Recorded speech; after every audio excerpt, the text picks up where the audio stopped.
At my wedding reception, my aunt suddenly stood up and shouted, "This marriage is a joke. He should have married my daughter." My husband, Eric, simply grinned and responded, "Well, you're going to love what happens next." My aunt's expression went blank, just as the wedding planner stepped forward and said, "I never thought I'd witness a revenge story on my wedding day, but here we are. Let me introduce you to my aunt, Donna. If narcissism had a ruler, she'd wear the crown with a smug grin, made from the misery she created in others' lives." Donna believed the world owed her everything, including my husband. Her daughter, Lisa, was the apple of her eye, her golden child. According to Donna, Lisa deserved the best of everything, even if that meant stepping over others to claim it. Lisa was raised to believe she was the smartest, the most beautiful, and that every man should be at her feet. So, when Eric and I got engaged, Donna flipped. For context, Eric and Lisa had briefly dated in college. It was nothing serious, a couple of months that ended when Eric realized they didn't connect. But Lisa didn't take it well. To Donna, Eric and I getting together years later was a betrayal, as though I had stolen something that rightfully belonged to Lisa. At every family event, Donna would drop snide remarks, like, "Funny how fate works, Lisa and Eric always seemed so perfect together," or "Some people just don't realize their second choice." I ignored her, determined to let nothing spoil my happiness. But Donna wasn't ready to let it go. On our wedding day, I could feel her resentment from across the room. She was seething, gripping her wine glass like she might break it. Lisa, sitting next to her, played the role of the heartbroken ex-girlfriend, with big sad eyes and little sniffs as she eyed Eric like he was the one that got away. The ceremony itself went smoothly, almost too smoothly, as if we were waiting for the storm. And then came the reception. Everyone was laughing, dancing, and having a good time. I thought I had escaped Donna's drama. But then, as Eric and I stood to thank our guests, my aunt stood as well. Suddenly, she yelled, "This marriage is a joke. He should have married my daughter." The room fell silent. My stomach dropped. My mother turned crimson, my father looked ready to explode, and Lisa, she just sat there, pretending to be embarrassed, though the tiniest smirk was barely concealed. As for Eric, he just chuckled, not nervously, but with a smirk that said, "I've been waiting for this." He then turned to Donna and said, "You're going to love what's coming next." The room held its breath. The wedding planner, who had been quietly standing by, stepped forward with a microphone. "Ladies and gentlemen," she announced, "we have a special presentation from the groom." I glanced at Eric, confused. This wasn't part of the plan. But when I saw the glint in his eyes, I realized something big was about to unfold. The lights dimmed, the projector screen lowered, and a video began. The first image on the screen? Donna. Specifically, a recording of her on the phone, laughing as she said, "I don't care how it happens, I just want her humiliated. If Lisa can't have him, then no one can." The room gasped in unison. My heart raced. The video continued, more recordings, texts, voicemails. Turns out Donna had been busy sabotaging my wedding. She tried to cancel my dress order, bribed the florist to ruin my bouquet, and even called the venue pretending to be me to change the wedding date. The worst part? 2 weeks before the wedding, she'd messaged Eric, offering him $50,000 to leave me at the altar. The room erupted. My mother was shaking with rage, my father looked ready to throw a punch. And Donna? She went pale, sitting there stunned. Lisa, beside her, was equally mortified. Eric, unfazed, turned to Lisa and said, "Don't worry, you're up next." A second video started. It showed Lisa's texts to Eric, "I know you still think about me. We were meant to be. She's nothing compared to me. Leave her, and I'll make it worth your while." Then, a voice recording of Lisa crying, "She doesn't deserve you.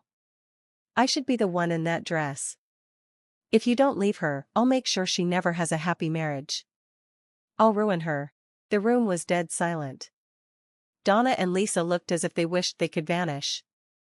Lisa's fiancé, who had been sitting quietly the whole time, stood up and walked out without a word.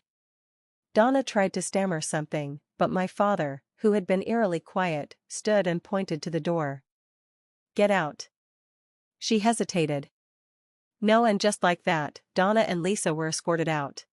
But the drama didn't end there. The next morning, my phone was blowing up, texts, missed calls, and social media notifications. While I was enjoying my first night as a married woman, Donna and Lisa had gone on a full-blown rant on Facebook. Donna, I can't believe my family betrayed me like this after everything I've done for them. My niece is a manipulative, backstabbing snake who stole my daughter's future. That wedding was a fraud. Eric doesn't love her, he's being tricked. Everyone knows Lisa was his true love, but money and lies won in the end. They humiliated us, but karma will catch up to them. No one disrespects my family and gets away with it. The comment section? Brutal. My cousins, friends, even Donna's own sister were tearing her apart. My mom was dragging her across the floor. My mom has no respect for your family. You tried to sabotage your niece's wedding. You're an embarrassment. Aunt Susan, maybe if you'd taught your daughter some basic decency instead of raising an entitled brat, none of this would have happened. A wedding guest, clearly fed up, chimed in. Ma'am, you caused a scene at their reception like some kind of lunatic. Embarrassing doesn't even begin to cover it. Then Lisa tried to salvage whatever dignity was left. She took to social media to post a sob story about how she was blindsided. Lisa, I had no idea my mom was going to do that. I would never hurt anyone like that. This is all a huge misunderstanding, right? A misunderstanding? Hilarious. I had video proof of her begging my husband to leave me. Her ex-fiancé, well, ex-fiancé now, didn't buy a word of it. He left a scathing comment before blocking her. Ex-fiancé, hope lying was worth losing everything. And that was just the start.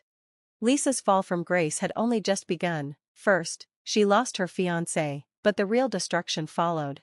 Turns out, her ex-fiancé's parents had already bought a house for them as a wedding gift. Guess what? That house wasn't going to happen. His parents demanded she pay back every cent they spent on the wedding, venue, dress, catering, everything.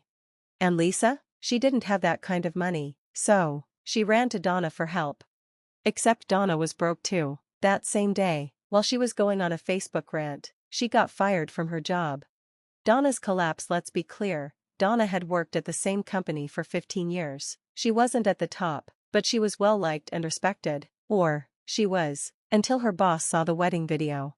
It turns out, Donna's boss's wife was at the wedding. She saw everything. Afterward, she went to her husband and said, if she can be that ruthless to her own family, imagine what she's like at work.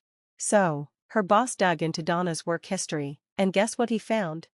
A long history of bullying younger female employees. Complaints had been filed, but nothing was done about it, until now. That's when they fired her. No severance, no sympathy, just gone. The final nail. Lisa's life was unraveling fast. She lost her fiancé, her mother lost her job, and then, to make things worse, her friends abandoned her. Those same girls who had once fawned over her, gone. Why? Because Lisa had borrowed money from them, promising she'd pay them back after her wedding. Now, no wedding, no wealthy husband, no money, she was done for. But the cherry on top? Lisa showed up at my house, uninvited, crying, demanding I let her in. That's when things took a wild turn. I couldn't believe it when I saw the envelope on my doorstep. Lisa was suing me. For what? Emotional distress, defamation, public humiliation. I nearly choked from laughing. The woman who had humiliated herself at my wedding was now trying to play the victim in a court of law. Unbelievable. Eric, always 2 steps ahead, had already prepared for something like this. He took one look at the legal papers and smirked. Oh, she just made the biggest mistake of her life. And why? Because we had receipts.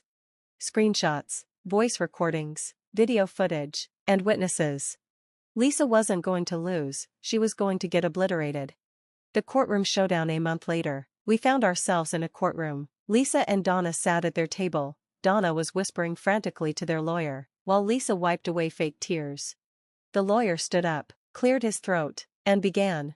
Attorney, Your Honor, my client has suffered tremendous emotional trauma. She was humiliated in front of hundreds of people, lost her engagement, and has faced social exile. We seek damages for this unfair and targeted attack.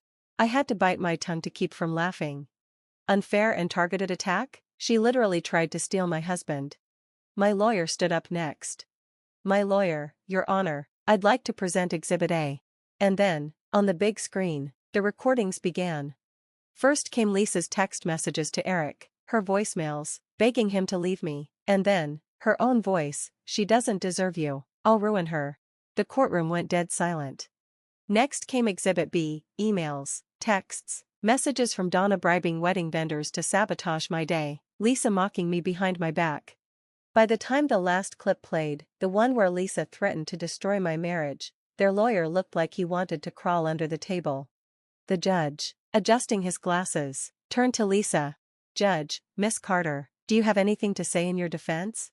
Lisa's lip trembled. I was emotional. "Judge, that doesn't justify threatening someone's marriage. You attempted to sabotage the wedding and engaged in deceitful, manipulative behavior." Donna leapt to her feet, pounding her fist on the table. "Donna, this is a setup. These videos are all fake." Judge bangs gavel. "Sit down, Miss Carter. One more outburst and I'll have you removed." Lisa buried her face in her hands. It was over. The aftermath: the case was dismissed immediately. And on top of that, Lisa was ordered to pay our legal fees, which, as you can imagine, were hefty. And guess what? She didn't have the money. She had to sell everything: her car, her designer bag, even tried to crash at one of her friends' places, but none of them wanted anything to do with her anymore. And Donna? She completely lost it. She started calling relatives, begging for money, spinning some sob story about how we ruined Lisa's life. No one was buying it. My mom, ever the savage, told her, "Lisa ruined her own life, and you helped." Eventually, they both had to leave town. Lisa moved to a new city, trying to start fresh, but guess what? Her past followed her. She tried dating, but men Googled her name, and all the drama came up: her texts, the wedding video, the lawsuit. She became the ultimate cautionary tale. One final encounter 2 years later, I ran into her. I was having coffee at a cafe when I spotted her sitting at a corner table. She looked different, tired, defeated, not the arrogant, self-centered woman she used to be. She noticed me, and for a split second, I thought she might leave, but instead, she just stared at her coffee, shoulders slumped. For a moment, I almost felt sorry for her, almost. But then I remembered everything. She tried to ruin my wedding, my marriage, my happiness, all for nothing. I walked past her without a word. And as I stepped outside into the fresh air, I smiled. Because I won, and she lost everything.